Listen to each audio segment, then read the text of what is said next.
AP का जो पूरा का पूरा सिनेरियो है वो हाउसेस के थ्रू ही घूमता है पूरी तरीके से। अब आते हैं हम थर्ड हाउस पे, जिसके बारे में मैंने आपको बताया था कि एफर्ट्स का हाउस है, शॉर्ट जर्नी का हाउस है, पड़ोसियों का घर है। इतना बताया था, ये लिखने की जरूरत नहीं है। अब जो मेन लिखने की जरूरत है वो है एबिलिटी, एडॉप्टेबिलिटी। थर्ड हाउस आर्गुमेंट्स भी है, जो हमारे हाथ होते हैं, आर्म्स जिनको बोलते हैं, वो भी थर्ड हाउस है। एक शब्द है असिस्ट करना या assistant, third house. Audible capacity, bargaining, third house, क्योंकि ट्रेडिंग जो लोग करते हैं उनको बार्गेनिंग पे ही ट्रेड करना होता है, कम से कम पे खरीदना है, ज्यादा से ज्यादा पे बेचना। ब्रोकर्स, ब्रदर्स, जस्ट छोटा भाई जो होगा वो थर्ड हाउस होगा। कैपेबिलिटी टू विदस्टैंड, आपका जो चेस्टन पार्ट होता है वो भी थर्ड हाउस होता है। आपके साथ अगर किसी का जन्म हुआ, जिसको कोबॉर्न बोलते हैं, मतलब जुड़वे भाई बहन होते हैं, वो भी आपके थर्ड हाउस ही होते हैं। देखो फोर्थ हाउस कंफर्ट्स का है, फोर्थ हाउस पीस का है, लेकिन उस कंफर्ट को जो एंजॉय करवाने वाला हाउस है वो है थर्ड। थर्ड हाउस अगर ऊपर नीचे होगा तो कंफर्ट्स में प्रॉब्लम आ जाएगी, इसलिए कंफर्ट्स को थर्ड हाउस भी इंडिकेट करता है। कम्युनिकेशन का हाउस भी थर्ड है। जितने भी तरीके के कम्युनिकेशन मेथड्स हैं वो सब थर्ड हाउस, चाहे मेथड हो चाहे सिस्टम हो, सब कुछ। कंपेनियंस, एक शब्द है कैंपेशन, वो भी थर्ड हाउस है। कॉम्पिटिशंस जो है वो भी थर्ड हाउस है।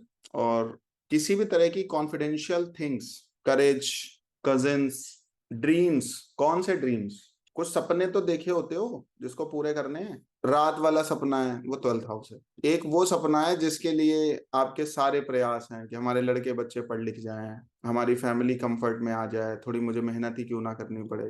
कुछ तो सपने होते हैं ना, उसी के बिहाफ पे आप एफर्ट्स करते हो, तो वो सारे सपने थर्ड हाउस, जिनके लिए आपके बड़े प्रयास हैं, जिनके लिए आपकी बड़ी मेहनत है। समझ आ रही है बात? आगे लिख लीजिए।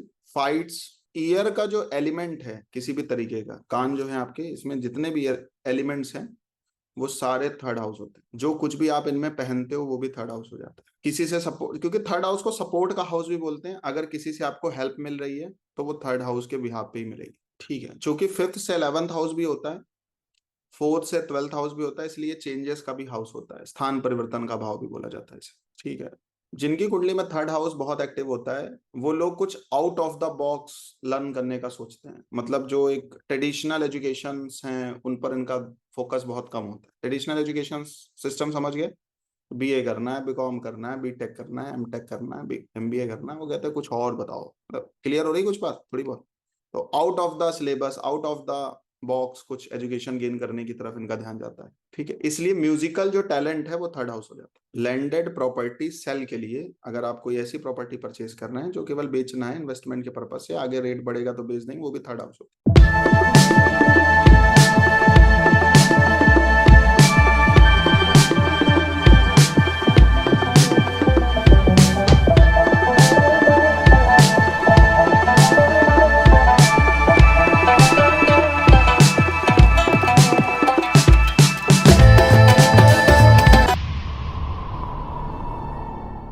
लाइब्रेरी हो गई, लेटर्स हो गए। अब देखो थर्ड हाउस लाइब्रेरी का, कोई आपके पास कोई आ गया पेरेंट, वो कह रहा है मेरा बच्चा पढ़ता नहीं है, आप उसकी कुंडली के स्क्रिप्ट में वो बताएंगे कैसे देखा जाता है। अब थर्ड हाउस दिख रहा है तो आप उसको बोलो भाई घर में नहीं पढ़ पाएगा, उसको लाइब्रेरी भेजिए पढ़ने के लिए, पढ़ ले जाएगा वो। जैसे थर्ड हाउस लाइब्रेरी भी है। क्लियर हो रहा है? कुछ थोड़ा बहुत समझ आ रहा है? ठीक है, क्योंकि केपी एस्ट्रोलॉजी में रेमेडीज हाउसेस को देख के डिजाइन होती है, तो ऐसा क्या करवा दें कि इसका पढ़ने में मन लगने लग जाए। Likes, dislikes, third house. Letters, literature, ठीक है। Longevity of parents, third house. Mental disorder, third house. कभी कभी मेंटालिटी भी थर्ड हाउस होती है। नेबर मैंने बता ही दिया, नेबरहुड भी, और नेफ्यूज वो भी इसी में आता है। आपका जो नर्वस सिस्टम है वो भी थर्ड हाउस के अंतर्गत आता है, क्योंकि 3 नंबर राशि तीसरे भाव पे पड़ती है, इसलिए नर्वस सिस्टम भी इसमें आ जाता है। News agencies, observing religious rights and customs, third house. Patience, partition, अब थर्ड हाउस आ रहा होगा तो कोई मकान बिक नहीं रहा है, तीसरा भाव आ रहा है, तो ऐसा बोल दिया भाई पार्टीशन में भेज दो, ऊपर वाला फ्लोर किसी को भेज दो, बीच वाला फ्लोर किसी को भेज दो, नीचे वाला फ्लोर किसी को भेज दो। वो कोई प्रॉपर्टी का काम भी करने जा रहा तो आपने बोल दिया भाई ऐसा कुछ करो कि फ्लैट्स वगैरह करके, या कोई छोटा भी है प्लॉट या मकान तो उसको ऐसा बना के भेज दो, फ्लोर्स भेज दो पार्टीशन करके, या पार्टीशन कर दो, 20 से 2 बना दो। समझ गए? इसलिए थर्ड हाउस इस तरीके से सेलिंग में चला जाएगा, वो प्लॉट बिक जाएगा, अदरवाइज दिक्कत आएगी। आगे लिखिए। राइट ईयर इसी में आ जाता है। रोड्स, रोड के किनारे के जो जितने भी प्लेसेस होते हैं वो सब थर्ड हाउस है। सड़क के किनारे, मेन रोड पे, शॉर्ट ट्रेवल्स, सोल्जर्स आपके कंधे जो है, किसी भी प्रकार के डॉक्यूमेंट्स पर साइन करना थर्ड हाउस, डॉक्यूमेंट्स भी थर्ड हाउस होता है। देखो व्हीकल्स हमेशा किससे देखा जाता है, फोर्थ हाउस से देखा जाता है, लेकिन जो स्मॉल व्हीकल्स है वो थर्ड हाउस है। स्मॉल व्हीकल्स में कैसे, साइकिल, बाइक। अब आप कहोगे सर ये डिफरेंशिएशन बताइए। भाई फोर्थ हाउस कंफर्ट्स का भी है ना, लग्जरी का भी है ना, तो क्या बाइक के साथ आप कंफर्ट में जा सकते हो कहीं? कहने का मतलब क्या है, वो व्हीकल्स जो आपको कंफर्ट्स देते हैं, आप बैठ गए, अब डेस्टिनी तक आप आराम से पहुंच जाओगे। एक्सीडेंट एक अलग चीज है, जिससे आप एनवायरनमेंट आपको प्रभावित कर दे, चीजें आपको प्रभावित कर दें, लोग आपको प्रभावित कर दे, वो व्हीकल कभी भी फोर्थ हाउस नहीं हो सकता, वो सारे व्हीकल्स थर्ड हाउस। क्लियर हो रही बात? ठीक है। इसीलिए जितने मार्केटिंग का जॉब करने वाले लोग होते हैं, मार्केटिंग का काम करने वाले लोग होते हैं, वो थर्ड हाउस लेके चलते हैं, और थर्ड हाउस से रिलेटेड ही व्हीकल्स लेके चलते हैं। ज्यादातर बाइक्स में जाते हैं, स्कूटी में जाते हैं, जाते नहीं जाते, क्योंकि काफी लोगों से मिलना है, काफी लोगों से मीटिंग्स करनी है, काफी लोगों के साथ विजिट करना है, और कार से जाएंगे तो काफी टाइम लग सकता है, इसलिए प्रेफर करते हैं वो बाइक या स्कूटी। उसमें बहुत एक्सपेंसिव भी ले सकते हैं, बट थर्ड हाउस मतलब समझ आ गया होगा। और बहुत जो बड़े भी लोग हैं वो भी स्कूटी और बाइक को ही प्रेफर करते हैं, अगर मार्केटिंग या फील्ड की जॉब है तो। ठीक है, आगे लिखिए। तो आपका जो, मैंने अभी आपको एक बात बताई, आपके जो व्हीकल्स हैं वो भी इसमें आते हैं, या वो व्हीकल्स एक तरह से शॉर्ट ट्रेवलिंग भी है, जिनको आप छोटी मोटी जगहों पे जाने के लिए यूज में ले लेते हो। कुछ घर में भी ऐसे व्हीकल्स होते हैं कि हम केवल उनको केवल तब यूज करते हैं, अब भीड़ बहुत होगी, जाम बहुत होगा, स्क्रैच ना आया, तो ऐसी कोई गाड़ी उठा लिया कोई। ठीक है, आगे लिखिए। आपके जो सपोर्टिव सर्वेंट्स होते हैं वो भी थर्ड हाउस होते हैं। अब देखो, एक सिक्स हाउस है, एक थर्ड हाउस है। सिक्स हाउस क्या है और थर्ड हाउस क्या है? नौकरों का दोनों दोनों डिपार्टमेंट है ना, एक थर्ड भी है और एक सिक्स भी है। थर्ड कौन है, सिक्स कौन है? जो जिस सर्वेंट के थ्रू पैसा आ रहा है, आपकी इनकम जनरेट हो रही है, इनकम बढ़ रही है, उसका कोई ऐसा रोल है जिसकी वजह से आपका रेवेन्यू जनरेट हो रहा है, वो सारे सर्वेंट सिक्स हाउस होते हैं। वो सारे सर्वेंट्स थर्ड हाउस होते हैं जो आपके खाने बनाने के लिए हैं, आपकी और तमाम चीजों को घर की देखभाल करने के लिए हैं। उनको आप, वो आपने उनको क्यों रख रखा है? सपोर्ट के लिए रख रखा है, टेक केयर के लिए रख रखा है। अब मान लो आपका कोई डॉग है, उसको टहलाने के लिए किसी को रख रखा है कि मुझे ना करना पड़े, मेरे बिहाफ पे ये कोई कर दे। वो सारे लोग जो आपके ऑफिस से जिनको मतलब है, आपके काम से जिनको मतलब है, वो सारे लोग सिक्स हाउस होते हैं। ठीक है, जिनको आपकी पर्सनल लाइफ से मतलब है वो थर्ड हाउस होते हैं। आपके घर में कोई शेफ है, कोई कुक है, वो थर्ड हाउस होता है मैक्सिमम केसेस। हाँ, घरेलू सर्वेंट जिनको कहते हैं वो सब थर्ड हाउस में। ठीक है, आगे लिख लीजिए। आपका गला इसी में आता है। चेस्ट के ऊपर का जो प्रोपोर्शन है, चाहे वो आपकी कॉलर हो चाहे कुछ भी हो, वो भी थर्ड हाउस में है। राइटिंग थर्ड हाउस है, इसलिए जिनको बुक राइट करना है, तीसरे भाव का बहुत बड़ा रोल होगा। पब्लिशिंग का हाउस नाइन्थ है। किताब पब्लिश कब होगी? जब नाइन्थ हाउस फेवर करेगा। पब्लिकेशन में कब जाएगी? जब नाइन्थ हाउस फेवर करेगा। लेकिन किताब लिखी तब जाएगी जब थर्ड हाउस फेवर करेगा। इसलिए जितने भी काम हाथ से होते हैं, चाहे वो टेलर हो, चाहे वो नाई हो, जिनसे आप देखो, अब देखो थर्ड हाउस में कौन कौन से प्रोफेशन आ रहे हैं? टेलर आ रहा है, नाई आ रहा है। इनका आपके लाइफ स्टाइल से मतलब है कि आपके कमाने से मतलब है? लाइफ स्टाइल से मतलब है ना आपके। तो कुछ लोग अपने पास रख ही लेते हैं कि वह फैशन डिजाइनर है हमारे घर में, और ये सब चीजें, वो सब थर्ड में, वो सपोर्ट के लिए हैं आप। ठीक है, समझ आ रही है बात? यंगर ब्रदर और सिस्टर, एक बार अभी मैं आपको ऐसे बता रहा हूँ, फिर केपी में इन हाउसेस को यूज कैसे करते हैं उस पर भी आएंगे। केपी में किस चीज को देखने के लिए कौन से हाउस को देखा जाएगा, क्योंकि वहां पे हाउस नहीं देखे जाते, कस्पल सब लॉर्ड देखे जाते हैं। दोनों का मतलब सेम ही होता है। थोड़ी सी एक ट्रिक है, वो मैं आपको बाद में मतलब वो बता दूंगा, आज नहीं, हो सकता नेक्स्ट क्लास में हो। लेकिन पहले मैंने आपको एक सीक्वेंस बताया, हाउस थोड़े बहुत दिमाग में आपके चले जाएं। फिर मैंने आपको सारे ट्रेड्स बताने की कोशिश करी। ठीक है, फिर मैं आपको एक स्पेसिफिकली बताऊंगा कि किस चीज को किस हाउस से देखा जाता है। जैसे लॉन्जिविटी देखनी है तो किस हाउस से देखोगे, हेल्थ देखनी है तो किस हाउस से देखोगे। क्लाइंट आया, उसने तो बोला ना मेरे हेल्थ के बारे में बताइए, मेरे लॉन्जिविटी के बारे में बताइए, तो आप किस हाउस से देखोगे, ये भी इंपॉर्टेंट है, ये भी आपको बहुत कुछ कंफर्मेशन देंगे। बट जो चीजें क्वेश्चंस के रूप में आपके पास आ सकती हैं, उनको भी हम आपको लिखा देंगे। ठीक है, तो फोर्थ हाउस पे भी आते हैं। चौथा भाव एग्रीकल्चरल हाउस है, मतलब जिसको किसानी खेती इत्यादि बोलते हैं, फोर्थ हाउस। आपका जो पैतृक घर होता है, जैसे एक बात मैं आपको बताता हूँ, फोर्थ, जैसे सेकंड हाउस को हम फैमिली बोलते हैं। कौन सी फैमिली? आपके पिताजी, आपकी माताजी, आप और आपके बच्चे, ये सेकंड हाउस। तो फोर्थ हाउस कौन सी फैमिली? आपकी ज्वाइंट फैमिली फोर्थ हाउस होती है। ताया, ताऊ, चाचा, उनकी फैमिली, जो आपकी ज्वाइंट फैमिली होती है, फोर्थ हाउस होता है। इसलिए जो फोर्थ हाउस होता है वो आपकी एंसेस्ट्रल प्रॉपर्टी भी होती है बहुत टाइम तक। जो आपका पैतृक घर होता है वो फोर्थ हाउस होता है। और आप में से कुछ लोगों को अष्टक वर्ग नाम पता होगा, अष्टक वर्ग सुन रखा होगा आपने। तो अष्टक वर्ग में अगर फोर्थ हाउस में 2 या 2 से कम नंबर्स होते हैं, ऐसे व्यक्ति को बोला जाता है कि आपके पास पैतृक संपत्ति नहीं होगी। कंफर्मेशन, 2 या 2 से कम नंबर होगा तो उसको पैतृक संपत्ति के रूप में कुछ प्राप्त नहीं होता। अष्टक वर्ग की मैं बात कर रहा हूं आपसे, और वो भी अष्टक वर्ग के D4 चार्ट में आप देख सकते हो या मार्स के स्क्रिप्ट में भी देख सकते, ठीक है। तो इसलिए वहां पे एक बात बोली जाती है कि भाई अष्टक वर्ग में 2 या 2 से कम नंबर आ गया तो आपको एंसेस्ट्रल प्रॉपर्टी नहीं मिलेगी। ऐसे ही फोर्थ हाउस एंसेस्ट्रल प्रॉपर्टी का होता है। मतलब अब कोई बोल दे, मतलब देखो हमारी आपकी क्या मेंटालिटी होती है, हमारा फोकस हमेशा जो हमारे पास नहीं है उस पर होता है, जो हमारे पास काबिलियत है उस पर फोकस नहीं होता। बस दिक्कत यही है।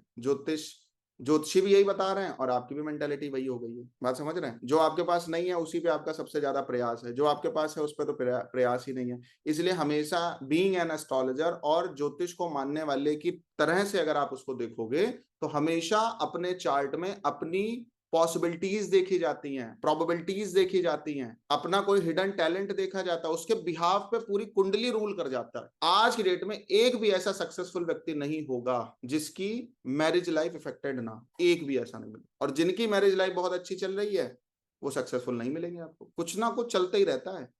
अगर करियर मिलेगा, क्योंकि 6 नंबर आएगा तो ही आप कंपटीशन को बीट करोगे, 6 नंबर आएगा तो ही आपके पास रिकरिंग इनकम आएगी, 6 नंबर आएगा तो ही आपका कंपटीशन आपसे आपके पीछे जाएगा, 6 नंबर आएगा तभी आप टॉप लिस्ट में आओगे, तभी तो आओगे। और 6 नंबर स्पाउस के हिसाब से खराब हाउस है, आर्गुमेंट कराएगा, डिफरेंस ओपिनियन से लेके आएगा। बात समझ रहे हैं आप? तो लाइफ में हमेशा एक चीज हमेशा मिलती है, कुछ ना कुछ पाने के लिए, एक शब्द सुना होगा, कुछ ना कुछ खोना पड़ता है। इसलिए हमारे ये हम आप तय करते हैं हमें लाइफ में क्या चाहिए। अच्छा देखो, मैं हमेशा एक बात बोलता हूं, एक किसान, एक घर में काम करने वाला लेबर, एक भीख मांगने वाला व्यक्ति, उसके घर में कितनी दिक्कतें आ रही हैं लेकिन डिवोर्स नहीं हो रहा, उसका मांगलिक दोष का इफेक्ट नहीं जा रहा, वो तुम्हें जल्दी नहीं मिलेगा कहीं पे भी। और जितने बड़े बड़े घराने उन सब, वो सब लॉयर के पीछे भाग रहे हैं। छोटे व्यक्ति का डिवोर्स जल्दी क्यों नहीं हो रहा है? अगर हो भी रहा है तो बहुत कम चांसेस हैं उसके। बात समझ रहे हो आप? कुछ थोड़ी बहुत मेरा बताने का जो सेंस है वो ये है कि इतने दिन जो आपकी जर्नी चलने वाली है, एक बात अपने दिमाग में बिठा लेना, अगर कहीं पे भी आपको ऐसा लग रहा है ना ये चीज मेरी कुंडली में ठीक नहीं है, कुछ तो ठीक होगा। पैदा हुए हो, कुछ तो ठीक होगा। अब मेरे चार्ट में बहुत चीजें अच्छी नहीं है लेकिन मेरा फोकस वहीं रहा है हमेशा, जहां जो हम कर सकते हैं, जो हमारे अंदर हिडन टैलेंट है। हमेशा एस्ट्रोलॉजर को या एस्ट्रोलॉजी पे बिलीव करने वाले व्यक्ति को वहीं पे फोकस करना है, क्योंकि हमें डिमोटिवेटेड थोड़ी होना है। हम जो कर सकते हैं हमारे प्रयास हमेशा वहीं होने चाहिए, ये बात का ध्यान रखना हमेशा। नहीं तो आप फिर ज्योतिष पढ़ने का फिर कोई एसेंस नहीं है, कोई मतलब नहीं। अपनी कुंडली को फिगर आउट करा जाता है। भाई ठीक है, आप कह रहे हो प्रॉपर्टी नहीं बनेगी, कोई बात नहीं है, बहुत लोगों की प्रॉपर्टी नहीं है। वो 4-5 करोड़ रुपए जो हम कमाएंगे एफडी में डाल देंगे, म्यूचुअल फंड में डाल देंगे, रेंट पे रह लेंगे, क्या फर्क पड़ता है? 40-40 लाख रुपए लोग किराया दे रहा है मुंबई में, 40-40 लाख रुपीस किराए में जा रहा पर मंथ। क्या दिक्कत है? मकान नहीं बनेगा तो क्या दिक्कत है? कहाँ पे पॉसिबिलिटी है? करियर में है पॉसिबिलिटी? हाँ, तो करियर इतना बड़ा कर लेंगे कि मकान की जरूरत ही ना पड़े, ऑफिस में सो लेंगे, क्या फर्क पड़ेगा?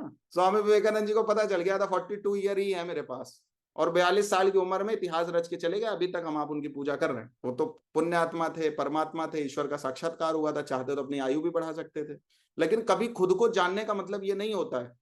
आपको जब ये पता चल जाएगा कि हम कितने दिन जीने वाले हो, तो उन्होंने कहा जब इतनी लाइफ है मेरी तो और तेजी से काम कर लेते हैं ना, वेट क्यों करना है? बुढ़ापे का इंतजार ही नहीं करना, जवानी में सब कर लेंगे। इसीलिए विवाह नहीं किया उन्होंने। तो उनको पता चल गया 40-42 साल की उम्र है तो हम कर ले रहे हैं। तो मतलब केवल ज्योतिष को पढ़िए नहीं, ज्योतिष को समझिए। ज्योतिष बहुत कुछ बताना चाहता है, हम आप बस एक जगह अटक जाते हैं कि मेरी कुंडली में तो ये नहीं है, मेरी कुंडली में तो ये नहीं है, मेरी कुंडली में तो ये नहीं है। अरे कुछ तो होगा, कुछ ऐसा होगा जो किसी के चार्ट में नहीं होगा। समझ आ रही बात? बस उतने पे काम करना है। तो थर्ड हाउस हो गया। फोर्थ हाउस लिखिए, एग्रीकल्चरल है, एंसेस्ट्रल हाउस है, एंसेस्ट्रल प्रॉपर्टी भी है, फोर्थ हाउस। ठीक है, जो चींटियां एक अपना घर बनाती हैं वो भी फोर्थ हाउस होता है, आंट हिल्स बोलते हैं उसको। कोई भी एंटीक जो चीज होगी वो fourth house. Bed, boards, breast, building, cattle मतलब फसल, character and conduct, cheating mentality, fourth house. Chest and cleverness, conveyance, cosmetics, cow dung. चौथा भाव पोषण का भाव है। गाय जो होती है चौथा भाव होती है। क्यों होती है? गाय को क्या बोला जाता है हमारे यहाँ? माता। इसलिए गाय चौथे भाव में आएगी, गाय सिक्स हाउस में नहीं आती है। देखो जो दूध देने वाले जानवर हैं वो फोर्थ हाउस में आ जाते हैं, लेकिन सारे नहीं आते, सिक्स में भी जाते हैं वो। उनके अंदर फोर और सिक्स दोनों का एसेंस होता है। केवल गाय एक ऐसा है जिसके जो फोर्थ हाउस लेके चलती है पूरी तरीके से। सेकेंड हाउस भी कॉस्मेटिक है, फोर्थ हाउस भी कॉस्मेटिक है, और दोनों के कॉस्मेटिक में डिफरेंस भी है, बाद में बताएंगे, पहले लिखो। काऊ हो गया। इसके बाद जो आपके डोमेस्टिक अप्लायंसेज हैं वो सब fourth house. Fridge, cooler, AC, door, dress, drinks, educational status. चौथे भाव की जब बात हो रही है तो 12th तक की एजुकेशन एज पर केपी एस्ट्रोलॉजी फोर्थ हाउस से देखी जाती है। पराशरी में फिफ्थ हाउस से देखी जाती है। पराशरी में क्या होता है? प्राइमरी एजुकेशन फोर्थ हाउस होती है, 12th तक की एजुकेशन फिफ्थ हाउस होती है। लेकिन जब आप केपी कर रहे हो तो केपी में फोर्थ हाउस से 12th तक की एजुकेशन देखी जाती है। मतलब वो एजुकेशन जो आपको कॉलेज तक लेके जाए, लेकिन जैसे ही कॉलेज स्टार्ट होगा वो 9th हाउस पे शिफ्ट हो जाएगी। Graduation, post graduation 9th house, फिर जब आप पीएचडी करते हो तो फिर वो 8th हाउस हो जाता है। रिसर्च, जो आपके एल्बो जॉइंट्स हैं फोर्थ हाउस। एलिफेंट भी इसमें आ जाता है चौथे भाव में। गार्डन, एजुकेशन से रिलेटेड, नर्सिंग से रिलेटेड, ये जितनी भी नर्सिंग एजुकेशन से रिलेटेड जो जॉब्स हैं वो फोर्थ हाउस में आ जाती है, गवर्नमेंट जॉब। देखो चौथा भाव आशा का भाव है। हाईवे और जो रोड हैं वो भी फोर्थ हाउस है। जो आपके मैटरनल रिलेटिव्स हैं वो भी फोर्थ हाउस हो। लैंडेड एसेट्स और इन्वेस्टमेंट्स, जितने भी तरीके के मेंशंस हैं, मतलब होटल होते हैं, फिर मेंशंस भी होते हैं, वो भी फोर्थ हाउस में आते हैं। Medical treatment to the children fourth house. Milk, mines, mother, ठीक है, ऑयल बाथ, ठीक है, आपका जन्म स्थान fourth house. Perfumes fourth house. Personal behaviour, private affairs fourth house. कोई पब्लिक बिल्डिंग है वो भी फोर्थ हाउस में। चलो अब बता देते हैं फोर्थ हाउस में कौन कौन से पेट एनिमल्स आ सकते। फोर्थ हाउस में आएगा काऊ, हिरन, रैबिट्स। वाह, परफ्यूम वीनस ही होता है, फोर्थ हाउस होता है, ठीक है। रेजिडेंशियल प्लेस, लाल जो मिट्टी है वो फोर्थ हाउस है, रेड सॉइल जिसको बोलते हैं। कोई भी रिलीजियन सिंबल वो भी फोर्थ हाउस होता है। तो कोई भी किसी का भी घर है फोर्थ हाउस है। तो अगर कोई स्नेक का, मतलब सांप का अगर कोई बिल है वो भी फोर्थ हाउस होता है। देखो फोर्थ हाउस में भी कुछ सीक्रेट्स आते हैं इनके यहाँ भी। जैसे एट्थ में सीक्रेट है। मैं एक बात आपको बताऊं, जितने भी वाटरी साइन वाले हाउसेज हैं वो सब जगह पे सीक्रेटिव चीजें हैं। एट्थ हाउस जिंदगी भर हिडन रखने के लिए है। 12th हाउस एग्जीक्यूशन तक हिडन रखने के लिए है। और फोर्थ हाउस विद, जब तक कंफर्मेशन नहीं हो रहा है, क्लैरिटी नहीं हो रही है, तब तक हिडन करने के लिए फोर्थ हाउस। जैसे 12th हाउस के लिए जो सबसे ज्यादा प्रिजन है, तो कैद आपको हो गई, जल्दी आप किसी से मिल सकते हो, सिक्रेटिवली ही रहोगे। अगर बहुत बड़े क्रिमिनल हो तो पता भी नहीं होता किस जेल में हो, किस लॉकर में हो। किसी को संन्यास लेना है, मोक्ष का रास्ता प्राप्त करना है, तो भी वो सीक्रेट हो जाता है, पता नहीं, लापता हो गया। मोक्ष की यात्रा प्रारंभ होते ही व्यक्ति कटना चालू हो जाता है लोगों से, लोग ढूंढते रहते हैं, मिलता नहीं है। क्लियर हो गया? एक डायरेक्टर 12th हाउस होता है जो मूवीज डायरेक्ट कर रहा है, वो तब तक जब तक मूवी लॉन्च नहीं हो जाएगी, मूवी स्क्रीन तक नहीं आ जाएगी, जब तक उसके बारे में, इवन जब तक वो कलेक्शंस उसके सारे नहीं हो जाते तब तक कुछ भी रिवील नहीं कर सकता। वो करते हैं क्या कुछ आके? कहीं कुछ नहीं बोलते, अगर पिक्चर देखो जाके वहां पता चलेगा। तो एग्जीक्यूशन तक जो रिवील है वो 12th हाउस है, कि भाई अब हमारा सब हो गया, अब बात कर लो जो करना हो, अब स्टोरी की बात कर लो। एट्थ हाउस क्या है? जैसे एट्थ हाउस में एस्ट्रोलॉजी भी आ जाती है, इसलिए बहुत बातें एस्ट्रोलॉजर नहीं बोलते हैं, छुपाना पड़ता है बहुत कुछ। सब कुछ बोलने के लिए ज्योतिषी नहीं होता है। ऐसे फोर्थ हाउस भी सीक्रेट्स का, जितनी भी वाटरी साइंस है सब में सीक्रेट है। क्योंकि आपको पता होता है क्या कि आप नदी में जा रहे हो तो कहाँ घड़ियाल पड़ा है, कहाँ पे क्या पता चल पाता है क्या? नहीं चलता। नदी में आप स्नान करने के लिए पता चलता है कि रेत कहाँ पड़ी है, मतलब रेत कहाँ कट गई है, पहले पैर गिरा तो खत्म ही हो गया, आप नीचे चले गए। जब जल की था कहीं नहीं है ना, इसलिए जल तत्व जहां जहां है उसकी था नहीं है, इसलिए जल तत्व में सीक्रेट्स होते ही होते। आगे लिख लीजिए। Road side savings fourth house, और जो पैसा घर में रखा जाता है वो तो फोर्थ हाउस होता ही है। जब तक कोई पैसा सेविंग अकाउंट में है वो फोर्थ हाउस है। जैसे ही वो एफडी में जाएगा वो सेकंड हाउस हो जाएगा, जैसे ही वो गोल्ड में जाएगा वो सेकंड हाउस हो जाएगा। एक बात हमेशा याद रखना, अपनी पूरी लाइफ में कभी भी सोना या तो खरीदना नहीं, और अगर खरीदना तो कभी उसको गिरवी मत रखना, बेचना नहीं। अब इसको थोड़ा सा और कर देते हैं तो और क्लैरिटी ले आते हैं। आप कहोगे सर वो तो इन्वेस्टमेंट पर्पज से भी लेते हैं लोग, तो अब इसमें एक और क्लैरिटी आपको दे देते हैं। जो सोना आपने पहन लिया उसको नहीं बेचना, अगर आप इन्वेस्टमेंट के लिए कोई ज्वेलरी लेके आए हो, ज्वेलरी या कोई कड़ा खरीदा है, कंगन खरीदा है, वो अगर आपने पहन लिया, अब वो सेल नहीं हो सकता, अब वो गिरवी नहीं हो सकती। इसलिए पहले तो सोना खरीदो नहीं, और अगर खरीद रहे हो तो बहुत सोच विचार के खरीदो। मतलब इसलिए बहुत कम से कम खरीदना चाहिए सोना जो पहनना है आप। अब लोग क्या करते हैं, अरे चलो खरीद लेते हैं, कभी जरूरत पड़ेगी तो काम ही आ जाएगा, और पहन के घूम रहे हैं। हाँ, एक्सचेंज कर सकते हैं। आगे लिखिए, सिस्टर्स के जो चिल्ड्रन होंगे वो 4th हाउस है। टैंक 4th हाउस, गीली जमीन होगी 4th हाउस, पंप्स हैं, कहीं पे कुआं है। और हाँ, आपका प्रोफेशन कौन सा हाउस होता है? 10th house. आपके स्पाउस का प्रोफेशन कौन सा हाउस होगा? 4th house. 7 से 10th 4th आएगा ना, इसलिए 4th हाउस हमेशा स्पाउस के ऑक्यूपेशन को रिप्रेजेंट करता है। अब लोग पूछते हैं कि मेरे को बताइए, मेरे को कैसा पति मिलेगा, किस प्रोफेशन वाला मिलेगा, या पत्नी क्या करती हुई मिलेगी, या जॉब वाली मिलेगी कि बिना जॉब मिलेगी, प्रोफेशनल मिलेगी या नॉन प्रोफेशनल मिलेगी, हाउस वाइफ मिलेगी या प्रोफेशनल मिलेगी। 4th हाउस डिस्क्राइब कर देगा। कैसे देखते हैं, ये आगे का भी पार्ट है, एडवांस का भी पार्ट है, वो बात की बात है। लेकिन 4th हाउस से आपके स्पाउस का जो है वो करियर देखा जाता है, ऑक्यूपेशन देखा जाता है। और पूछते हैं ना किस फील्ड का होगा, सेम फील्ड का होगा, सेम ब्रांच का होगा, कुछ अलग होगा, कुछ ऑर्थोडॉक्सी प्रोफेशन होगा, तो ये सारी चीजें आपको 4th हाउस बताएगा। कास्ट क्या होगा ये बताएगा 2nd हाउस। क्यों 2nd हाउस बताएगा? फैमिली है ना 2nd हाउस। लड़की है तो किस परिवार में जा रही है, और लड़का है तो कौन सी लड़की आपके परिवार में ऐड हो रही है, दोनों बातें है ना। तो 2nd हाउस फैमिली है। लड़के के लिए 2nd हाउस उसकी अपनी फैमिली है, और कोई लड़की है तो उसका 2nd हाउस उसका ससुराल है। शादी नहीं हुई है तो उस केस में मायका हो जाता है। क्लियर हो रही बात? सॉरी, लड़की का मायका हो जाएगा 8th हाउस, और लड़का है तो उसकी ससुराल 8th हाउस। इसीलिए डाउरी 8th हाउस से देखी जाती है, क्योंकि डाउरी अपने घर से नहीं आती ना, ससुराल से आती है। अब आप कहोगे सर लड़की के लिए 2nd हाउस फैमिली क्यों है, 8th हाउस क्यों नहीं है? भाई लड़की पैदा होते ही पराया धन है। आपके घर में सूतक लगेगा, कोई डेथ होगी, लड़की को सूतक नहीं लगता है। माता जी को लगेगा, पिताजी को लगेगा, लड़की आराम से मंदिर जा सकती है, पूजा कर सकती नहीं कर सकती? नॉन मैरिड है तो भी कर सकती है ना, मंदिर जा सकती है, उसको सूतक नहीं लगता है। क्यों नहीं लगता है? क्योंकि वो आप उसको अपने घर का सदस्य नहीं मानते और वो है भी नहीं। क्लियर? उसका घर शादी के बाद तय होगा। मायका 8th हाउस है। ठीक है, आगे लिखिए। 5th house. 5th हाउस क्या है? Ambassadors, artistic talent, auspicious expressions, authority. क्यों? क्योंकि 5th हाउस में काल पुरुष की कुंडली के हिसाब से 5th साइन आता है, इसलिए 5वीं राशि के भी गुण आ जाते हैं यहाँ पे, सूर्य वाले।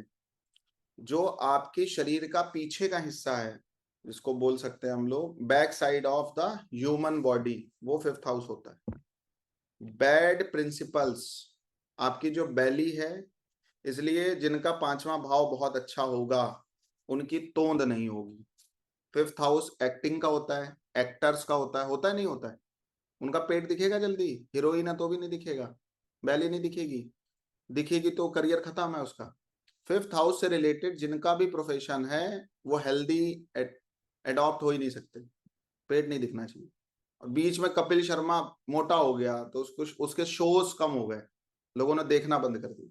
हनी सिंह मोटा हो गया, उसके गाने खराब हो गए, हिट ही नहीं हुए। और फिर स्लिम हो गया, फिर सही हो गया, फिर गाने चलने लगे। और 5th हाउस तब तक आपका अच्छे से वर्क नहीं करेगा जब तक आपका पेट एकदम कंप्लीट फिट नहीं है, ये ध्यान रखना हमेशा। तो किसी एस्ट्रोलॉजर की रेमेडीज भी वर्क नहीं करेंगे अगर बहुत बड़ा तोंद है उसके पास। वो फिर 9th हाउस के लिए ठीक है, ज्ञान दे, आरती कराए, पूजा कराए तो ठीक है, उतना तक चलेगा।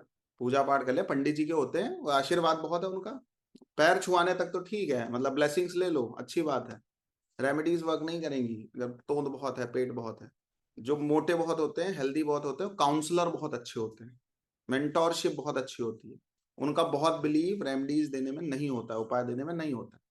ठीक है, लाइफ मैनेजमेंट के लिए अच्छा है, बट रेमेडीज के लिए अच्छा नहीं है, सोल्यूशंस वर्क नहीं करेंगे। और या कभी कभी माइंडसेट भी होता है, नहीं देंगे। ठीक है, क्लियर हो रही बात? आगे लिखो, बेटिंग, शर्त लगाना 5th हाउस। क्रिएटिव राइटिंग्स, किसी भी तरीके का game, dedication, entertainment industry, dance, entertainment like cinema. देखो, फॉर्चून का हाउस कौन सा है? 9th। लेकिन 9th से 9th हाउस 5th हाउस भी होता है, तो 5th हाउस भी आपके फॉर्चून को रिप्रेजेंट करता है, लेकिन दोनों फॉर्चून में अंतर है। जो आज की डेट में टॉप एक्टर है कोई भी, कोई भी इंडस्ट्री, चाहे वो म्यूजिक इंडस्ट्री हो, चाहे वो एंटरटेनमेंट इंडस्ट्री हो, चाहे वो एक्टिंग इंडस्ट्री हो, कोई भी इंडस्ट्री, जो 5th हाउस से रिलेटेड प्रोफेशन में लोग हैं, उनसे जब आप पूछोगे कभी कि आप यहाँ कैसे पहुंच गए, तो कभी भी मेहनत नहीं बोलते हैं, भाग्य बोलते हैं, फॉर्च्यून, किस्मत साथ है इसलिए हम यहाँ हैं। समझ गए? तो दोनों में कौन सी किस्मत है? 5th हाउस कौन सी किस्मत है, 9th हाउस कौन सी किस्मत है? 9th हाउस इस जन्म की कर्म है, जो शुभ कर्म आप इस जन्म के करते हो वो आपको 9th हाउस के रूप में प्राप्त होता है, और जो आपके पूर्व जन्म के संचित कर्म हैं वो आपको 5th हाउस के रूप में प्राप्त होते हैं। जा रहा को दिमाग में डिफरेंशिएशन क्या है? किसी की कुंडली में अगर 9th हाउस एक्टिव है, नवम भाव बहुत एक्टिव है, तो एस्ट्रोलॉजर इसलिए भागते हैं भाई इसे शुभ कर्म कराओ, पुण्य कर्म करवाओ, अच्छे कर्म करवाओ, ताकि इसकी ग्रोथ हो जाए। आज हो सकता है 2 साल तक ना हो, लेकिन आने वाले 2-3 साल बाद ग्रोथ हो जाएगी। 9th हाउस, इस जन्म में जो आप कर्म करने वाले हो, अच्छे या बुरा, उनका रिजल्ट देने की जिम्मेदारी 9th हाउस की होती है, और पूर्व जन्म में जो कर्म करके आए हो उसकी जिम्मेदारी 5th हाउस पर है। इसलिए स्टार किस्मत से बनते हैं, मेहनत से नहीं। सोचने वाली बात है, शेयर मार्केट किसी को पैसा क्यों दे रहा है? पूर्व जन्म में है तो दे रहा है। लॉटरी क्यों लग रही है? पूर्व जन्म में है किस्मत में, तो आज आपको इकट्ठे मिल जा रही है। पीछे का कोटा खाली है तो आज 5वां भाव लेके कुछ नहीं कर पाओगे। बुद्धि काम नहीं करती है, चातुर्य काम नहीं करता, विवेक काम नहीं करता। 5th हाउस में सब चीजें आती है, बुद्धि, चातुर्य, विवेक सब आता है। कैलकुलेशंस वर्क नहीं करती हैं, लेकिन हाँ किस्मत में अगर है तो वैसी कैलकुलेशंस होने लग जाएंगी, वैसी बुद्धि बनना चालू हो जाएगी, वैसे लोग समझ में आने लग जाएंगे। होता है, नहीं होता है? एक व्यक्ति को सॉल्यूशंस की जरूरत ही नहीं है, और एक व्यक्ति बेचारा 20 साल से भाग रहा है, उसको उपाय मिल ही नहीं रहे हैं। एक को सॉल्यूशन की जरूरत क्यों नहीं? पूर्व जन्म का कोटा बहुत टाइट है, उसको जरूरत ही नहीं है, अपने आप चीजें आती चली जा रही है, उसको कोई रिक्वायरमेंट नहीं है एस्ट्रोलॉजर से। एक व्यक्ति 20 साल से धक्के खा रहा है और फिर भी उसको सॉल्यूशंस नहीं मिल रहे हैं, क्योंकि पूर्व जन्म के कर्म बहुत इफेक्टिव है। इसलिए पंचम भाव पूर्व जन्म के हिसाब से देगा। इसलिए जब ज्योतिषी को कुछ नहीं मिलता है पंचम भाव को मेंटेन करवाने के लिए, और उसकी लाइफ क्लाइंट की एकदम खराब चल रही है, कोई सोल्यूशन नहीं दिखता है एस्ट्रोलॉजर को, तो कहता है भाई इष्ट को पकड़ लो, वहां कुछ कल्याण है। क्योंकि 5th हाउस इष्ट अनुकंपा का भाव होता है। भगवान चाहें तो माफ कर सकते हैं पूर्व जन्म के कुछ अशुभ कर्मों से, आपके बस की बात नहीं है। ना तो ज्योतिषी के बस की बात है, और ना तो क्लाइंट के ही बस की बात। इसलिए वो जब उसके पास कोई रास्ता नहीं दिखता, या प्रायोरिटी में ही रख देता है भाई 5th हाउस पकड़ो, इष्ट को पकड़ो, कि अगर कुछ पूर्व जन्म में कुछ ऊपर नीचे ऊंच नीच हुआ है, तो भाई वो लोग नहीं पता है ना आपको किनके साथ हुआ है। आज आप किसी को गाली बक के चले आओ, मार के चले आओ, तो आप जाके सॉरी बोल सकते हो, और कभी कभी वो भी ध्यान में नहीं रहता है कि हमने कभी किसी को मारा भी होगा। पूर्व जन्म का आपको कैसे याद आ रहा है? तो पूर्व जन्म का तो याद ही नहीं है। पता भी चल जाएगा, अगर कोई बता भी देगा तो भी उसके पास जाके सॉरी थोड़ी बोल पाओगे। इसलिए इष्ट को पकड़ो। भगवान क्या पता नहीं कौन से कर्म खराब थे, पता नहीं क्या कर दिया जिसकी वजह से ये जीवन खराब हो रहा है। कुछ तो कृपा करो, कुछ तो रास्ता दिखाओ, तो फिर कुछ रास्ते निकलते। समझ रहे हो? इसलिए जब 5th हाउस से ज्योतिषी को निकालना होता है, किसी क्लाइंट को 5th हाउस से बाहर आना होता है, पूर्व जन्म के कर्म बहुत अशुभ होते हैं और आपकी पूरी लाइफ खराब कर रहे होते हैं, तो 5th हाउस से रिलेटेड एक ही रेमेडी किसी ज्योतिषी को याद आती, इष्ट को पकड़िए। अब एक बात और समझ में आ रही होगी, अभी इतनी जो जर्नी आपने अभी तक यहाँ तक देखी है, 5th हाउस तक आ गए हो, थोड़ी चीजें और बची हैं इसमें, थोड़ा लेकिन समझ लो। सुख आपका 4th हाउस है, व्हीकल्स 4th हाउस है, घर परिवार 4th हाउस है, आपकी पीस 4th हाउस है, आपकी संपन्नता चौथा भाव है, और चौथे भाव का संबंध आपकी कुल देवी से। अगर घर नहीं बन रहा, सुख सुविधाएं घर में नहीं है, सुकून नहीं है, शांति नहीं है, इसका मतलब आपकी कुल देवी की अनुकंपा आप पे नहीं है। अगर ये चीजें कभी बनेंगी तो कुल देवी की कृपा से ही बनेंगी। केपी का तो ये पार्ट नहीं है, लेकिन पराशरी में हम बताते हैं कि 4th हाउस को देख करके आप कैसे पता करोगे कि हमारी कुल देवी कौन है। पराशरी में हम बताते हैं कि कौन से ज्योतिर्लिंग आपको जाके दर्शन करना है, ताकि आपके ऊपर भगवान की कृपा हो जाए। सारे ज्योतिर्लिंग नहीं जाने होते, कोई एक है जो आपको ट्रिगर कर देता है। तो कहने का मतलब क्या है कि जब 4th हाउस से रिलेटेड कोई प्रॉब्लम आ रही है तो कुलदेवी को पकड़िए, 5th हाउस से रिलेटेड कोई प्रॉब्लम आ रही है तो इष्ट को पकड़िए, क्योंकि इनके और कोई सॉल्यूशंस नहीं। आगे लिखिए इसी में 5th हाउस में। इसलिए आपके जो गुड मॉरल्स हैं वो भी 5th हाउस हैं। आपके फ्रेंड्स जिनके साथ आप घूमना पसंद करते हो, मौज मस्ती करना पसंद करते हो, गपशप करना पसंद करते हो, टीवी देखना पसंद करते हो, मूवीज देखना पसंद करते हो, किसी के शो में जा रहे हो तो वो थर्ड हाउस है, तो आजकल शोज चलते हैं, थिएटर में जा रहे हो तो वो फिफ्थ हाउस है। और चलो कुछ चीजें लिखवा देते हैं। फिफ्थ हाउस, गॉल ब्लैडर जो है वो फिफ्थ हाउस है। गैम्बलिंग, ग्रेस ऑफ गॉड, ईश अनुकंपा, फिफ्थ हाउस। अब पिताजी के जो पिताजी हैं वो भी फिफ्थ हाउस हैं, ग्रैंडफादर। मित्रों, हमारे बहुत सारे कोर्सेस स्टार्ट होने वाले हैं और मैं चाहूंगा आप हमसे अगर लाइव कोई भी कोर्स पढ़ना चाहते हैं तो हमारी टीम से कांटेक्ट कर लें। और मैं एक बात और बता रहा हूं, आप सबके लिए बहुत ही रीजनेबल प्राइस में हमने बहुत सारे कोर्सेस को लॉन्च किया। पूर्वज एट्थ हाउस होते हैं, इसलिए देखो हमेशा क्या होता है, आपके बच्चे का आपके बाबा से बहुत बनती है, आपसे बने ना बने, क्योंकि दोनों ही फिफ्थ हाउस हैं। और बीएनएन में देखो तो दोनों ही सन है, पिताजी भी सन है, पुत्र भी सन है।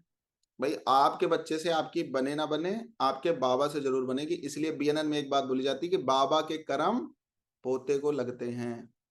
मतलब आपके पूर्व जन्म ये डिसाइड नहीं कर रहे हैं कि आपकी पीढ़ियां भी डिसाइड कर रही हैं कि आपका फिफ्थ हाउस कैसा होगा। ठीक है, आगे लिखिए। कनेक्शन मिल रहा है? बीएनएन में अगर कोई बात मैं बोलता हूँ तो आप कंफ्यूज होते हो कि सर वो तो केपी में कैसे आएगा या किसी साइंस में कैसे। भाई कुछ अलग नहीं, कहीं कुछ अलग नहीं, बस वो शास्त्र सही से आ रहा होगा तो सब जगह निकाल लोगे, जुगाड़ होगा। ठीक है। हार्ट जो होता है, हार्ट के दो पार्ट होते हैं। जो राइट प्रोपोर्शन होगा, ठीक है, दाहिने हाथ की तरफ का जो उसका प्रोपोर्शन होगा हार्ट का, वो फिफ्थ हाउस होता है। आपकी हॉबीज जो हैं फिफ्थ हाउस है। हॉर्स रेस, इंटेलिजेंस, इंट्यूशन के दो हाउस हैं, एक ट्वेल्थ हाउस है, फिफ्थ हाउस है। और फिफ्थ हाउस बहुत बड़ा भाव है, इष्ट देवता का बता ही दिया। किडनैप भी फिफ्थ हाउस है, कोई किडनैप हो रहा है तो fifth house. Legal and illegal जो प्लीजर्स हैं फिफ्थ हाउस।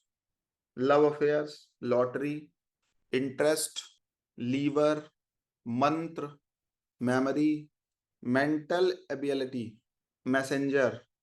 मिनिस्टर का जो कोई कैबिन होता है, जो मिनिस्टर होगा उसका जो केबिन होगा वो भी फिफ्थ हाउस होगा। पैटर्नल प्रॉपर्टी फिफ्थ हाउस से भी देखी जाती है। ठीक है। Happiness, physical and mental happiness, playing of musical instruments, fifth house.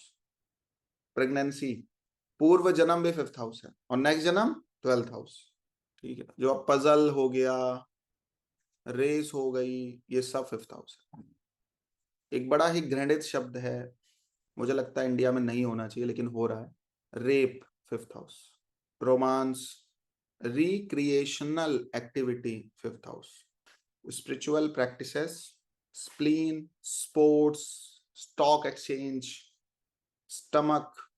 देखो एक होता है सपोर्ट, जो होता है नॉन सपोर्ट, कि आप उसको पहले जानते थे या पहले आपने उसके साथ किया। परिवार में ऐसे ही लोग खड़े होते हैं, आपके रिश्तेदारों में तो लोग ऐसे ही खड़े होते हैं। हमारे फूफा की शादी, हमारे, आप अपने फूफा की बिटिया की शादी में ना जाओ तो आपकी बिटिया की शादी में कोई नहीं आएगा, आएगा।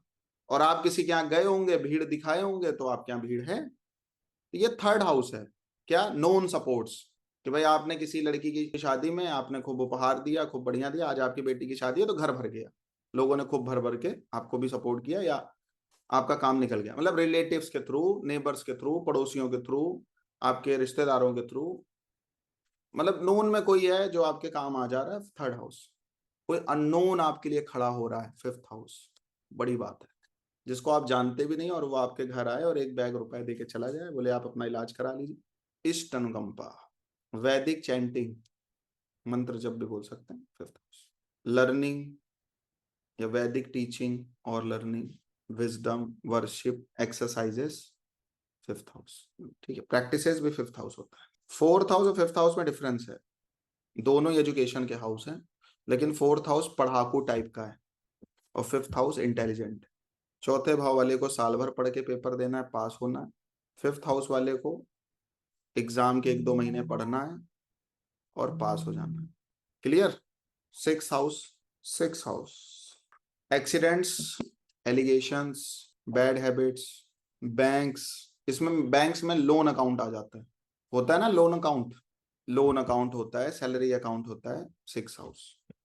बैटल, उधारी, बोरोइंग, कैमल भी इसमें आता है, ऊंट पालते हैं कुछ लोग। डिसीज का कॉज क्या है, सिक्स हाउस। डिसअपॉइंटमेंट्स, किसी भी प्रकार की डिसीज, चाहे मेंटल हो चाहे फिजिकल हो, six house.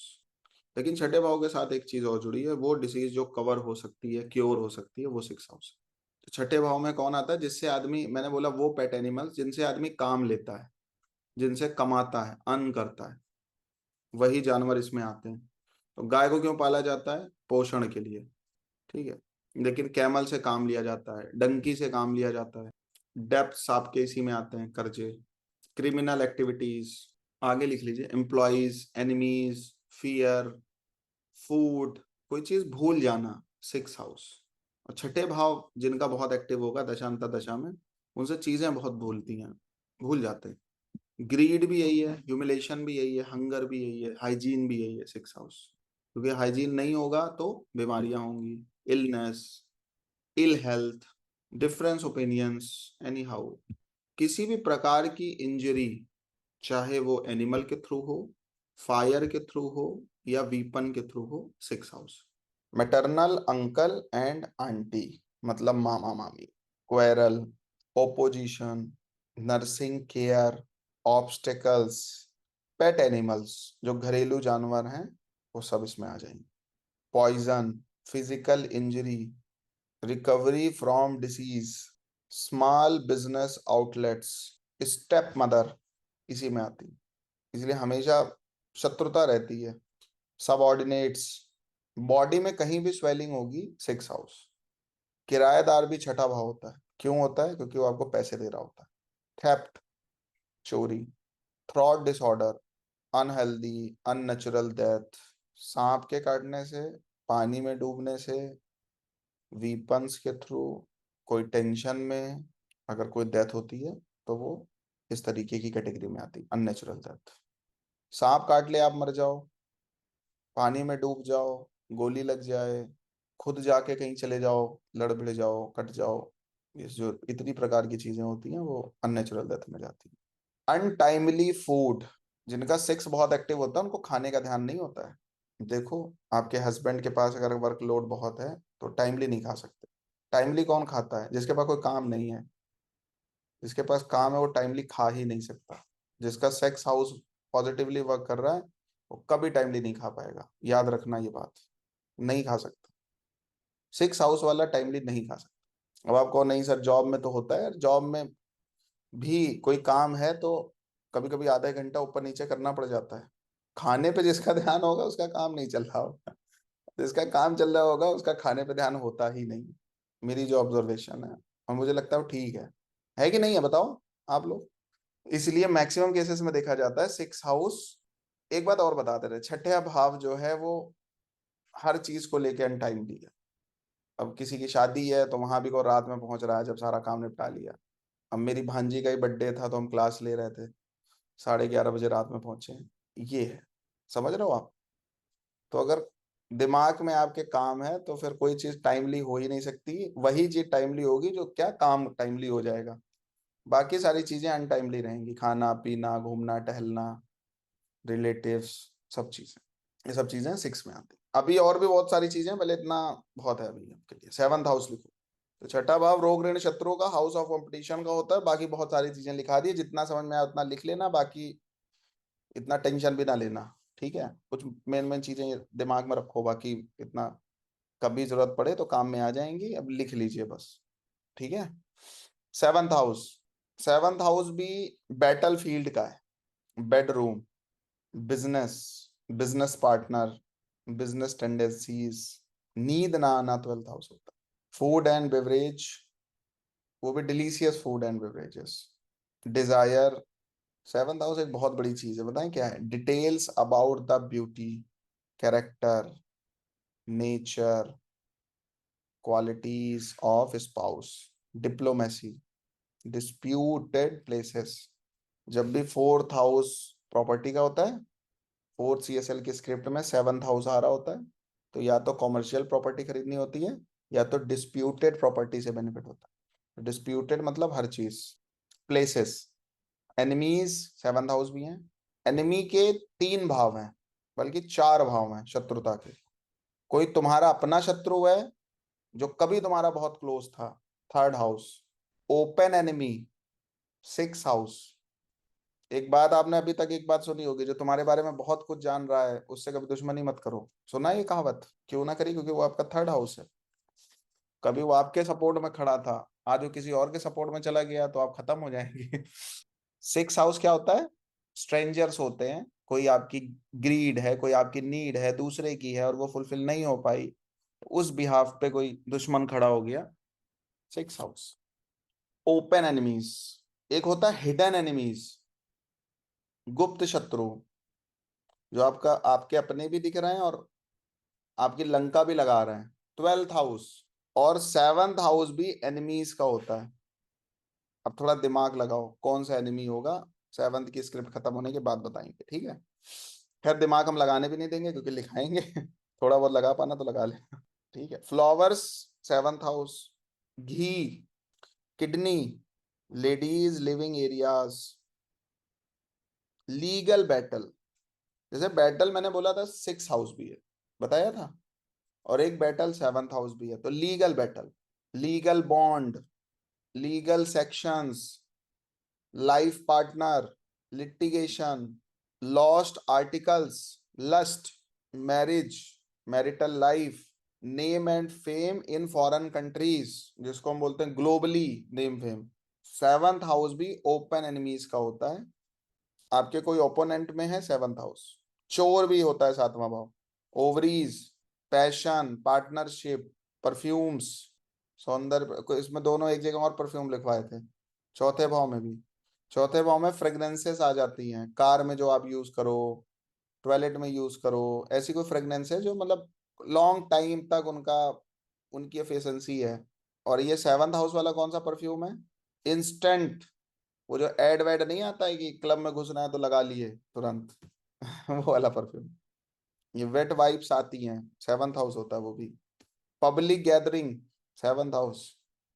Public help, public contacts, prostate glands, recovery of lost wealth, seventh house. तो पैसा खत्म हो गया, नष्ट हो गया, चोरी हो गया, उसकी रिकवरी हो जाए, seventh house.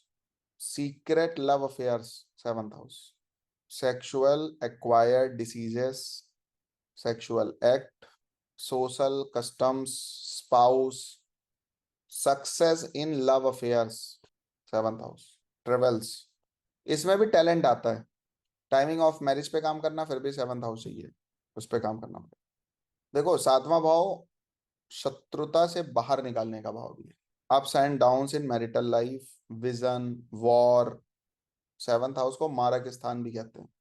First marriage seventh house, और second marriage ninth house, second children seventh house, दूसरा बच्चा सातवां भाव होता है। इसके बाद eighth house, accidents, bonus payments, brothers, enemies, capital punishment, cause, nature and place of death.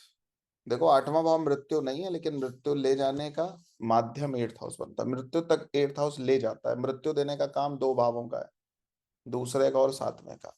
लेकिन कहाँ होगी और कैसे होगी एट्थ हाउस बताता है। क्रॉनिक डिसीज, आपको बार बार हार मिल रही है, defeat, eighth house. Delay, detective stories, difficulties, disagreements with the spouses, spouse, disappointments, ये जितने भी डिस वाले शब्द हैं सब इसमें आ जाता है। और इसके बाद डाउरी लिख लो, मिसफॉर्च्यून, फेलियर, फादर्स डेप्थ and father's misfortune, external genital organs, fall. Eighth house आपको डर देता है एनिमीज से, incurable disease, inheritance, insult, insurance, investments.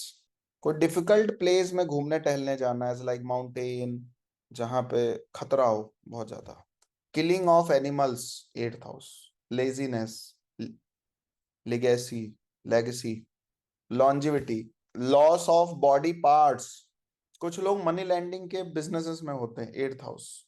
कोई ऐसी डिसीज जो खत्म ही नहीं हो रही है, obstacles, occult practices, operation theatres. अच्छा, ज्योतिष में भी आदमी तब आता है जब बहुत परेशान होता है, ठीक है, सॉल्यूशंस नहीं मिल रहे होते।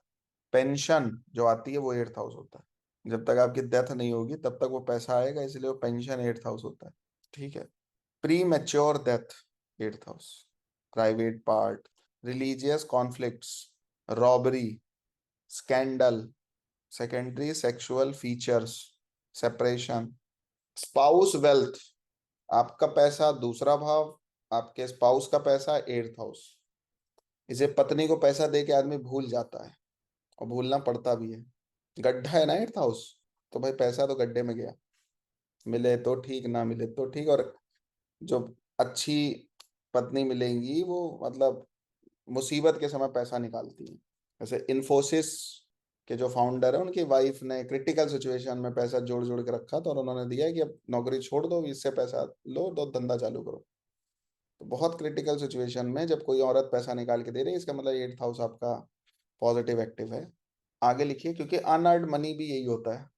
Suicide, toilets, travelling across the reverse और सी, अनएक्सपेक्टेड फाइनेंशियल गेन्स और लॉस भी, यूनरली डिसीज, यूट्रस, विल और वरीज। एट्थ हाउस किसी फीमेल के चार्ट में, एट्थ हाउस उसके हस्बैंड की लॉन्जिविटी को रिप्रेजेंट करता है। एट्थ हाउस करियर प्रोफेशन से देखा जाए तो बहुत सारी चीजों को लेके चलता है, सिक्रेटिव जॉब्स, ये सब अलग विषय है, जब हम आपको वो बताएंगे। जैसे कि अभी किसी ने बोला इंडस्ट्रीज हैं, तो भाई इंडस्ट्रीज तो वो तो करियर ट्रेड में आ गया ना, उसकी बात ही अभी नहीं होनी चाहिए। अब एट्थ हाउस जो है वो, अगर हम एक धंधे की बात करें, खाना बनाने का बिजनेस, तो कुछ लोग ऑर्डर्स लेते हैं खाना बनाने का, एट्थ हाउस होता है। Manufacturer, all kind of manufacturer, हलवाई एट्थ हाउस होता है भाई, फोर्थ हाउस नहीं होता है वो। बात समझ रहा हूँ, हर प्रोफेशन में जो मैन्युफैक्चरिंग आएगी, मेकिंग आएगी, वो एट्थ हाउस है। क्लियर हो रहा है कुछ? तो खाने का काम भी कहाँ करना है, ये हाउसेस बता देंगे, और किस तरीके से करना है ये। अब किसी की कुंडली में खाने के काम में, सपोज किसी को खाने का काम करना, सिक्स हाउस आ रहा है, टिफिन सर्विसेज बेस्ट रहेंगे उसके लिए। और मुंबई में तो टिफिन सर्विस का बहुत बड़ा बोलबाला है, कि बहुत बड़ा नाम किसी ने बना लिया, डब्बा वाला। सिक्स हाउस आपको टिफिन सर्विसेज में लेके जाता है। फोर्थ हाउस आपको होटल बिजनेसेस में लेके जाता है। सेवंथ हाउस आपको आउटलेट्स में लेके जाता है, एज लाइक डोनाल्ड हो गया, इस तरीके के जो बड़े आउटलेट्स होते हैं।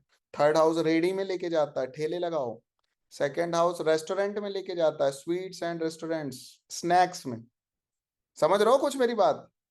इस तरीके से हर प्रोफेशन में हर हाउस की इंपॉर्टेंस है। मार्केटिंग भी अगर कोई करना चाहता है तो वहां पे, अब नाइन्थ हाउस कहाँ है? नाइन्थ हाउस ट्रेन होती है, जिन्होंने पूरी पेंट्री ले ली ट्रेन में, या वहां पे कोई खाना सर्विस देनी है खाने की। समझ रहा हूँ, किसी तीर्थ प्लेस में, अब जैसे चोटी वाला हरिद्वार में जाओ, नाइन्थ हाउस के प्रोफेशन में, वो खाने का काम ही नाइन्थ हाउस के संबंधित है। तो धार्मिक स्थल में आपने दुकान खोल दी। समझ रहे हो मेरी बात? ऐसे हाउसेस आपको, अब टेंथ हाउस है तो कहीं कैंटीन ले लो गवर्नमेंट की, किसी कॉलेज की। 11th हाउस है तो कोई एनजीओ खोल लो, उनसे कनेक्ट हो जाओ। अब 12th हाउस आ गया तो क्या, घर दोबार छोड़ के कहीं बाहर बनाओ, और पहले इन्वेस्टमेंट करो, बाद में ग्राहक आएगा। 12th house. या किसी का बहुत अच्छा धंधा चल रहा हो होटल इंडस्ट्री का, उसको सपोर्ट कर दो, इन्वेस्टमेंट कर दो, पार्टनरशिप कर लो। 7th हाउस पार्टनरशिप भी है। मेरी बात समझ आ रही है? ऐसे मार्केटिंग में, अब 5th हाउस से संबंधित किसी को मार्केटिंग करना है, तो जो ये सारी चीजें, सिनेमा हॉल में भाई ऐड चलवा दो, कहीं क्रिकेट लाइव चल रहा है, वहां पे जो ऐड होता है 5th हाउस का ऐड है। समझ आ रही मेरी बात? कोई सॉन्ग्स आ रहे हैं, गाने आ रहे हैं, उसमें कोई कंपनी का नाम आ जाता है, आ जाता नहीं आ जाता? रेड बुल बहुत पीते हो आप लोग, बहुत लोग पीते भी होंगे, नाम तो सुना ही होगा। रेड बुल का ऐड कैसे हुआ था? जो उनके ऑनर थे, जो मतलब उसको करने वाले लोग थे, वो क्या करते थे, जहां पे सबसे ज्यादा गैदरिंग रहती थी, वहां पे खाली कैन डाल देते थे डस्टबिन में, और लोगों को लगता था बहुत पी जा रही है। Eighth house marketing strategy, eighth house से संबंधित। ऐसे हाउसेस डिकोड करते हैं किसी भी प्रोफेशन को। समझ आ रही कोई बात? अगर एक डॉक्टर भी बनना अगर किसी को, तो भी सारे हाउस की वैल्यू आएगी। ये है केपी एस्ट्रोलॉजी, जिसमें हर एक चीज को लेके आप हर एक हाउस को समझ जाओगे कि कौन सा भाव कहाँ पे लेके जा रहा है हमें। अब एक डॉक्टर जो फैमिली डॉक्टर होता है, फोर्थ हाउस होता है। जो एक डॉक्टर बाद में हॉस्पिटल बना लेता है, वो 12th हाउस हो जाता है। हॉस्पिटैलिटी 12th हाउस है ना। अब किसी भी आप बड़े हॉस्पिटल में जाओ, एम्स में जाओ, कहीं जाओ, काउंसलर डॉक्टर्स होते हैं जिनका 9th हाउस ऑपरेट कर रहा होता है, काउंसलिंग में चले जाते हैं। 10th हाउस में होता है, टॉप मैनेजमेंट में चला जाता है, हेड ऑफ डिपार्टमेंट बन जाता है। क्लियर हो रहा है कुछ बात आपको? समझ आ रहा है? तो ऐसे ही सारे प्रोफेशन में हर हाउस का यूज होता है, मतलब यूटिलाइज होते हैं हाउसेस। अब वो बात की बात है, अभी की बात नहीं है अभी वो। वैसे कि एडवांस में पढ़ाते हैं, बट प्रयास मेरा ये रहेगा कि आपको इसी में बहुत कुछ बता दें। हिंट अभी बहुत कुछ दे दिया मैंने आपको। क्लियर हो गई बात। Ninth house, association with good प्यूपिल, नवम भाव। ब्रदर इन लॉ, क्यों ब्रदर इन लॉ हुआ समझ में आया। आपका छोटा भाई थर्ड हाउस, आपके पति या पत्नी का छोटा भाई, उसका थर्ड हाउस नाइन्थ हाउस। देवर साला साली, सब नाइन्थ हाउस। ठीक है। किसी मंत्र का जप करना, वेद पढ़ना, चैरिटी करना, चैरिटेबल माइंड होना, ये सब ninth house. Clarity of mind, क्योंकि देखो नाइन्थ से नाइन्थ फिफ्थ है, तो फिफ्थ से फिफ्थ नाइन्थ भी है। क्लैरिटी आपको नाइन्थ हाउस देता है। जब आप बहुत कंफ्यूजन में हो जाते हो, किसी नाइन्थ हाउस वाले के पास जाते हो कि भाई मेरे पास ये 4-5 ऑप्शन है, मैं इनमें से हम क्या चूज करें, तो कहता है भाई ये पकड़ लो। तो क्लैरिटी नाइन्थ हाउस। कंपैशन, किसी मंदिर को बनाना, मंदिर का निर्माण कराना, या डिवाइन डीड्स का फुलफिलमेंट करना, ninth house. Counsellor, ninth house. Dutifulness, divinity, ठीक है, ट्वेल्थ से ऊपर की education, faith. Ninth house fame नहीं देता, नाइन्थ हाउस रिस्पेक्ट देता है। Knee, legs, hip, guru, goodness, good luck, father, fortune, philosophy. Precious gemstone भी इसमें आ जाते हैं, जो जेमस्टोन काउंसलिंग और कंसल्टेंसी लेने के बाद पहने जाते हैं, ninth house. Second marriage, ninth house. ठीक है। अब आ जाइए टेंथ हाउस में, तो रिलीजियन इंस्टीट्यूशन भी इसी में आते हैं। पब्लिक वेलफेयर यहाँ पे आता है, पब्लिक सर्विसेज यहाँ पे आती हैं, रिलीजन आपका यहीं पे आता है। Publishing books, respect to elders and gods, spirituality, teacher, mentor, guru, सब इसी में आ जाता है। टेंथ हाउस, एडवांसमेंट, एम्बिशियस, ठीक है, assemblies, authority, awards and rewards, business ability और business enterprise, tenth house. Business mind, tenth house. Desire, dignity, elevation, employment, father's wealth, government recognitions, government quarters, government transportation, कोई छुपा हुआ खजाना, tenth house, बहुत effort करने के बाद मिले। Highest position in government, tenth house. Honour, name and fame, nature of job, occupation. Permanent income आपका टेंथ हाउस होता है, permanent job tenth house. Position, power, prestige, profession, ठीक है, ये सारी चीजें इसी में आती। रेपुटेशन मतलब उन्हीं के और सिनोनिम है। रॉयल फ्लेवर, ये सारी चीजें टेंथ हाउस में। जो सीईओ बनेगा, सीएफओ बनेगा, मतलब जो सुप्रीम पद हैं किसी भी प्राइवेट सेक्टर के भी, वो भी टेंथ हाउस में। कोई भी ऑक्यूपेशन पता करना है, टेंथ हाउस। 11th हाउस क्या भाई, टर्नओवर, किसी कंपनी का टर्नओवर क्या, वो 11th house. Wish fulfilment, desire, colleagues, बहू, नाइन्थ हाउस हो जाएगी। भाई आपका बेटा पांचवा भाव, मतलब जो भी पहले बच्चे का स्पाउस होगा वो 11th house. Foreign assignments, foreign collaboration, friends, कोई भी डिजायर का फुलफिल होना, वेल विशर्स, ये सब 11th हाउस। 12th हाउस क्या है, 12th हाउस भी एक्सीडेंट्स है। 8th हाउस भी एक्सीडेंट है, 12th हाउस भी एक्सीडेंट। ये कौन सा एक्सीडेंट है, एयर क्रैश, जो एनवायरनमेंट की वजह से कुछ ऐसा हो जाता है जिसमें आपकी कोई मंशा नहीं थी, वो सारे एक्सीडेंट्स जो हैं वो 12th हाउस के अंतर्गत आ जाते हैं। कोई आपका रेजिडेंस जो है वो परमानेंट होना है, ये चेंज करना है, पीआर लेना है, 12th house. Comfort of the sleep, death के आगे का सफर, 12th हाउस। स्पाउस की डेथ भी 12th हाउस है। फीट से रिलेटेड कोई डिसीज है, डिस्टेंस जो ट्रेवलिंग है वो भी 12th हाउस के अंतर्गत आती है। डोनेशंस इसमें आ जाते हैं। Moksha, prison, extra marital life, handicapped person, helping tendencies, property by inheritance, hospitalisation, hurdles in marriage, illness, left eye, कोई भी चीज का नष्ट हो जाना, खत्म हो जाना, miss Fortune, 12th house. Murder, nursing home, occult practices के लिए भी 12th हाउस की बहुत बड़ी भूमिका है। Punishment, relief, relief from depth, repayment of loans, revenge, separation, sorrow, suicide, ये सब इसी में आता है। टाइम वेस्ट करना, कम्युनिकेशन सही ना होना, या वायरलेस कम्युनिकेशन भी 12th हाउस है। जो जूम मीटिंग है, ये 12th हाउस है। तो इतनी चीजें हाउसेस के अंतर्गत आती हैं। थोड़ा सा एक ब्रीफ और करेंगे नेक्स्ट हाउस में, उसके बाद आगे की चीजों पर हमारा थोड़ा सा झुकाव बढ़ेगा ज्योतिष को लेके। ये हाउसेस की एक डिस्क्रिप्शन थी कि कौन से भाव से क्या देखा जाता है, ठीक है। ये सब आपको ध्यान में रखने की जरूरत नहीं है। जो दो चार चीजें मैंने आपको मुख्य रूप से बताई हैं उनको ध्यान में रखिए। ये चीजें आपको आगे काम आएंगी, इसलिए लिखवा भी दिया है, ठीक है। और जिन्होंने ऑलरेडी पढ़ा हुआ है केपी पहले कभी, या थोड़ी बहुत उनको इन्फॉर्मेशन है, तो उनको एक एडिशनल चीजें मिल जाएं, इसके लिए भी ये प्रयास था। लेकिन ये चीजें अभी जो बहुत इनिशियल लर्नर्स हैं उनको ध्यान में रखने की जरूरत नहीं है। जो ऑलरेडी जिन्होंने कई बार पढ़ चुका है उनको अपने दिमाग में जरूर रखने की जरूरत है। आपको कुछ विशेष बातें ही रखने की जरूरत है। जैसे मैंने बताया था, फर्स्ट हाउस क्या क्या चीजें होता है भाई आपको पता है। नेटिव होता है, उसकी हेल्थ होती है, उसका कलर होता है, ये बस चीजें, बस इन जनरल जो चीजें हैं उतना आपको ध्यान में रखना है। भाई हेल्थ की बात हो रही है तो फर्स्ट हाउस, वेल्थ की बात हो रही है, फैमिली की बात हो रही है, स्पीच की बात हो रही है, सेकंड हाउस। समझ आ गई बात। थर्ड हाउस क्या है, सपोर्ट्स हैं, शॉर्ट ट्रेवलिंग है, मतलब जितना मैंने आपको सबसे पहले जो चीजें थोड़ी समराइज करी थी बस उतना ही बहुत है अभी के लिए। बाकी जैसे जैसे आपकी जर्नी आगे बढ़ेगी इन चीजों की इंपॉर्टेंस भी समझ में आएगी और इनको आप यूज भी करने लग जाओगे खुद बाय खुद, ठीक है। अभी बस वो बेसिक इन्फॉर्मेशन जितनी आपको हाउसेस को लेके हैं, वैसे जो चीजें मैंने लिखाई है वो बेसिक है, एडवांस का पार्ट है। और एडवांस में भी नहीं पढ़े होगे अगर कहीं पढ़ के आए हो तो, बहुत सारी चीजें, ठीक है। तो कहने का मतलब क्या है कि है इंपॉर्टेंट चीजें, बट जब आप इनिशियल स्टेज पे होते हो तो बहुत कम चीजों से काम करिए, फिर वो चीजें अपने आप बढ़ती चली जाती है, ठीक है। कोई भी रॉकेट साइंस नहीं है, आराम से पढ़ना है। हमने इतनी चीजें बता दी, जब जिस दिन आपको प्रिडिक्शंस करके दिखाएंगे, चीजें करके दिखाएंगे, कनेक्ट करके दिखाएंगे, उस दिन आपको समझ में आ जाएगा कि चीजें यूज कैसे होती है। अभी बहुत कुछ है जो आपको पढ़ना है इनसे भी पहले।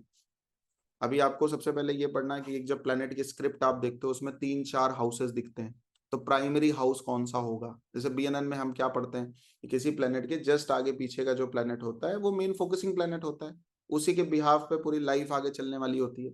ऐसे केपी में कुछ ऐसी चीजें हैं कि जब चार पांच, और राहु की स्क्रिप्ट देखो तो कभी कभी 10-10 नंबर होते हैं राहु की स्क्रिप्ट में, 10-10 हाउसेस होते हैं राहु की स्क्रिप्ट में, तो उनको कैसे प्रायोरिटी होती है उनकी है। तो उनको हम धीरे धीरे आपके इसमें कवर करेंगे ताकि आप सिंगल में समझ जाओ कि कौन सा उसमें कोलैब करने वाला है, कौन सा मेन बनेगा। सपोज अगर प्रॉपर्टी की बात हो रही है तो प्रॉपर्टी कहाँ से आएगी, तो मेन उनमें से मेन कौन बनेगा, फिर सेकंड में कौन जाएगा, फिर थर्ड में कौन जाएगा, फिर उनको यूज कैसे करते हैं, ये सारा थोड़ा सा समझना पड़ता है आपको। तो मैं नेक्स्ट क्लास में थोड़ी सी केपी की ब्रीफ करूंगा आपको, केपी ज्योतिष को देखते कैसे हैं, स्क्रिप्ट्स क्या होती हैं, तमाम चीजें थोड़ा बहुत आपको बताएंगे, ठीक है। एक इंट्रोडक्शन देंगे सॉफ्टवेयर के माध्यम से कि केपी में क्या क्या चीजें होती हैं, एक इन जनरल। उसके बाद फिर हम स्टेप बाय स्टेप चीजों में पहुंचेंगे। एक दो क्लास, तीन क्लास के बाद आप प्रिडिक्शंस करने में कैपेबल हो जाओगे। तो अभी हमें क्या करना है, अब आपका फाउंडेशन बेस्ट करेंगे नेक्स्ट क्लास से कि देखते कैसे हैं, क्या क्या चीजें होती हैं, कैसे देखा जाता है, उनको रीड कैसे किया जाता है, उनको चेक कैसे किया जाता है। तो इस तरीके से चलेंगे। देखो एक बात समझ लो, अभी मुझे नहीं लगता है कि डाउट की जरूरत है आपको, डाउट सेशन की रिक्वायरमेंट है, क्योंकि यहाँ तक कोई डाउट बनता ही नहीं। आपको अगर कोई एडिशनल बात आती है तो अपने तक रख लीजिए। जो इंपॉर्टेंट थी मैंने आपको बता भी दी है, कुछ और बातें और अभी आगे बताएंगे आप, ठीक है। लेकिन आगे से जो भी हम क्लास करेंगे उसका डाउट सेशन भी होगा, तो हमारी टीम उसको देखेगी, और मैं भी जरूरत पड़ी तो मैं भी आपको इंटरेक्ट करूंगा, आपके डाउट को मैं भी क्लियर करूंगा, ठीक है। चलिए बहुत बहुत धन्यवाद। जय श्री राम।